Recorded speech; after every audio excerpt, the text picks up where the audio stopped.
Alright, here's our house. Car. And Megan. Baby. Little boy. Well, just a couple days ago, we had some pretty heavy thunder and lightning.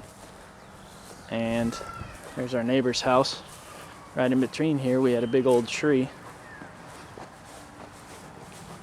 And the tree, which is about 10 feet from our backyard, got struck by lightning. Pretty good sized tree.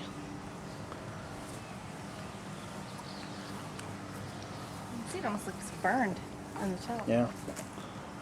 See, it got struck right here, right at the base. Just broke the thing right at the trunk. Kind of got burned a little bit. Right there. Boom. And this huge tree fell, luckily, straight back and not into our backyard where our dogs were. There's our banana tree. Punching bag. Yeah. Megan was at the store, didn't hear it. It's happened a couple days ago, we just now noticed it. We're pretty observant like that.